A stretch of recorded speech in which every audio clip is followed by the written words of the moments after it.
appears to be funny, does that automatically mean that the name is fictitious? Attorney Gaboran, you have to admit you had fun. You had fun with the names We had too so when much you were fun, using Your it. Honor, but Exactly. So So ayun po, no, kung nakakatawa ho ba yung pangalan, automatic fictitious na yon. just for the record, fictitious is her own conclusion. We have made no such conclusion. actually, that's not entirely accurate because in the complaint you did allude to the fact that some of the names were fictitious. With my questions. Now, the ICFAO confines its audit on the face of the acknowledgement receipts, correct? Yes po. Okay. Whether that is to determine whether the AR support the disbursements under audit. Tama Yes po, ang chine-check po namin is yung acknowledgement receipt, sinusuportahan ba niya yung activities sa accomplishment report? Okay. Okay.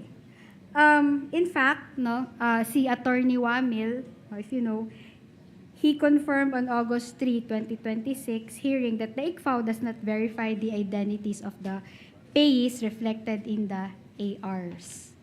Are you aware of that? We base po on the face of the document po. Okay.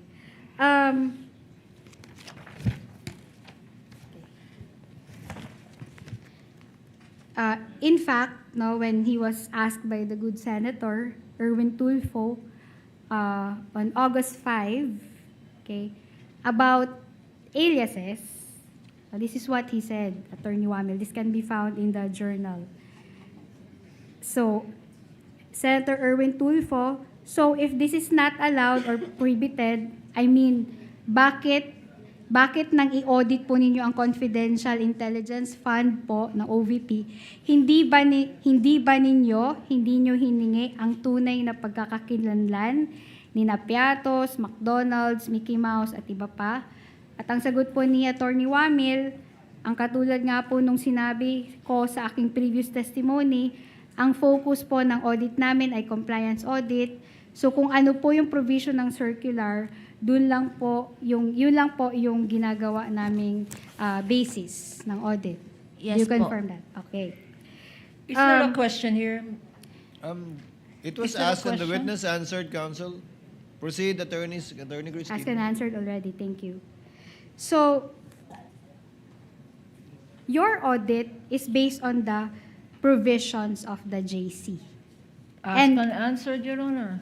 Okay. Compliance with the provisions of the JC. Correct? Likewise, asked and answered, Asked and Your answered, Honor. counsel. Okay, thank you.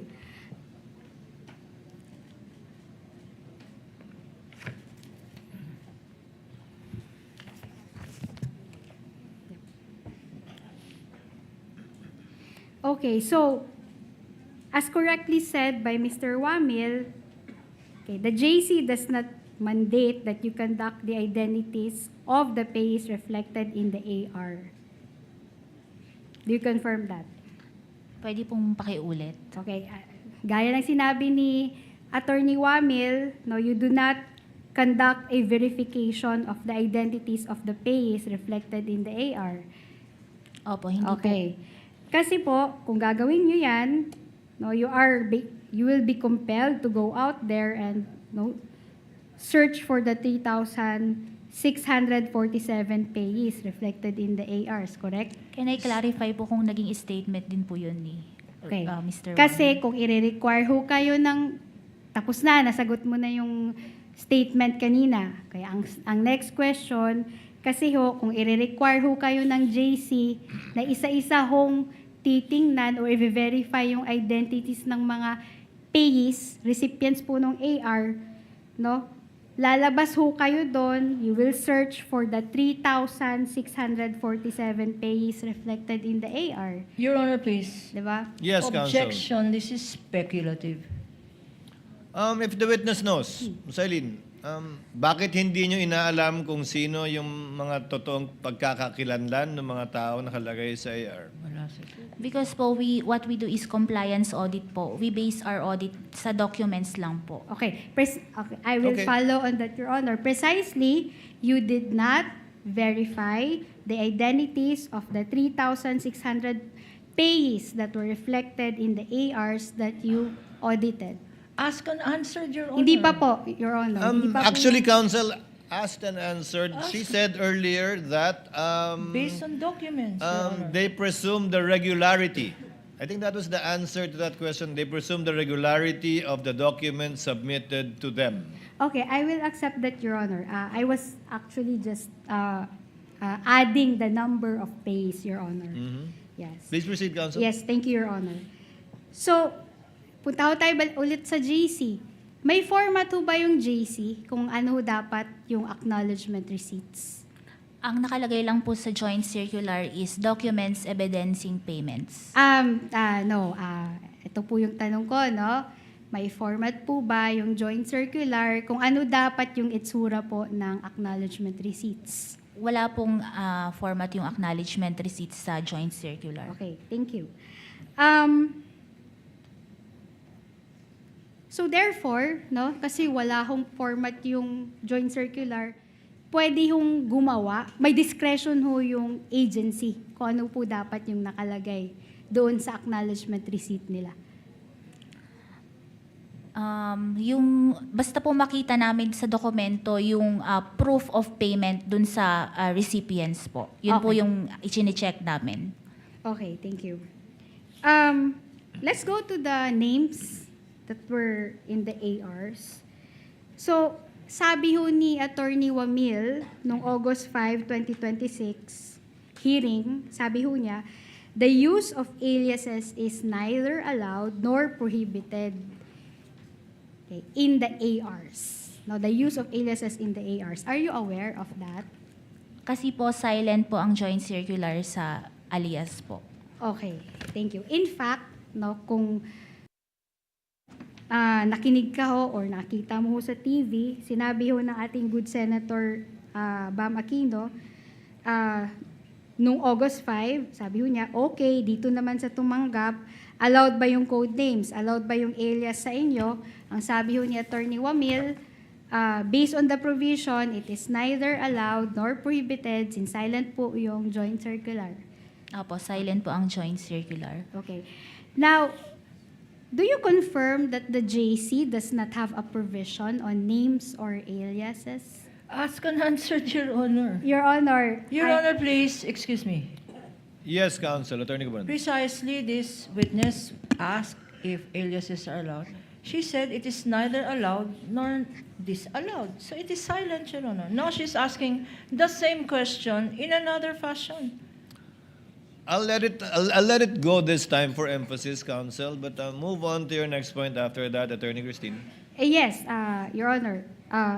Do you confirm that the JC does not have provision on names or aliases? Kasi yung kanina silent ho yung sinabi. No, so wala ho, walang provision on names or aliases. Wala pong nakalagay sa joint circular as to the alias po. Okay. So, and this is precisely why the ICFA has no findings on the alleged use of names or aliases. Opo, ang mahalaga po kasi is naibigay talaga ito sa totoong tao na for allowable confidential expenses. Ang tanong ko ho, wala hong findings si ICFAO on the names, on the use of fictitious names or aliases. Nasa notices of disallowance po ba yun? Wala pong nakalagay sa Wala. notice of disallowance. Okay. So, I am showing you the first ND, that's the August 2024 notice of disallowance. Just a run through, Your Honor. Okay. May hawak na po kayo ngayon? Opo, Okay. Nakikita niyo ba ho yung name dyan na Mary Grace Piatos? wala po. How about Renan Piatos? Wala din po. Andy C. Lim?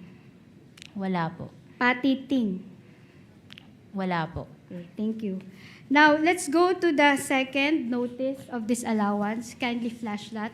That's dated March 31, 2026. Okay. During your direct examination, the good counsel flashed on the screen sample ARs showing the following names. Does she have a copy of the second ND? Now, I will ask you if the following names are in the second notice of disallowance. That's dated March 31, 2026. Pia Piatus Lim. Meron ba dyan? Wala po. Ralph Josh Bacon. Wala din po. Ann Ongpauco. Wala po. Diane Maple Lapid. Wala din po. Miggy Mayo. Wala po. Kokoy Villamin. Wala po. Denise Tanya Escudero. Wala po sa notice of disallowance. Christine Applegate Estrada. Wala din po. Okay. Okay, so wala ho kayong findings doon. Gaya ng sinabi niyo kanina. Okay. So, may tanong ho ako sa inyo, no? Kung yung pangalan ho ba, okay. If the name appears to be funny, does that automatically mean that the name is fictitious? Kasi nga, may mga flash po na ARs dito. Your Honor, please, the question is misleading. The point of flashing these acknowledgement receipts were not the names. The names were incidental, that the names were funny or fruit salady or names of congressmen or senators, Your Honor, is immaterial. They were flashed because of the manner by which the funds were used. Your For Honor. medicines, Counsel, Your Honor. counsel, Counsel explaining Attorney again. Gabonan, you have to admit, you had fun with the names We had too so when much you were fun, using Your it. Honor, but Exactly. So That's let her cross the witness based on those and Please, Attorney utilize it Gabonan. as well. Yeah. Oh, so ayun po, no, kung nakakatawa ho ba yung pangalan, automatic fictitious na yon. Your Honor, again, Yes, fictitious. counsel. Just for the record, fictitious is her own conclusion. We have made no such conclusion as regards to the name, except perhaps that they are funny. Your Honor, Well, counsel, actually, that's not entirely accurate because in the complaint, you did allude to the fact that some of the names are fictitious based on the PSA documents that you attached as an annex to the complaint, although you're not yet there. You haven't gotten there yet. Please continue, Attorney Christine. yes. Attorney Gabonan, give her share of fun with the names. I mean, May I be allowed, Your Honor, to sit down while she's having fun? yes, here? yes, Attorney Gabonan, you may do so. Attorney Christine, please proceed. Okay, I will continue my question, Your Honor. No? If a name appears to be funny, does it mean it's fictitious? Hindi ko po siya masasagot kasi Hindi mo siya masasagot, meaning, hindi ko na wala po namang yung sa name po kasi hindi ko masasagot kung totoo o hindi. oo, opo, Okay. tama. So, in short, hindi mo masasabi na porket nakakatawa yung pangalan, peke na yon. Yun ba yung sinasabi ninyo? Parang hindi po ako makakasagot dun sa tanong na ganun. Okay, basta walang findings na ganun, no? To clarify, let me help you a bit, Attorney Christine. Wala kayong binanggit tungkol sa mga pangalang nakakatuwa o nakakatawa sa dalawang notice of disallowance, Eileen. Wala, di ba? Wala po. Wala rin sa anumang AOM binanggit yon, di ba? Wala din po. Kahit yung mga lugar kung saan binayaran, wala kayong binanggit sa AOM o sa notice of disallowance, ma'am. Opo, wala po. Okay. Thank you.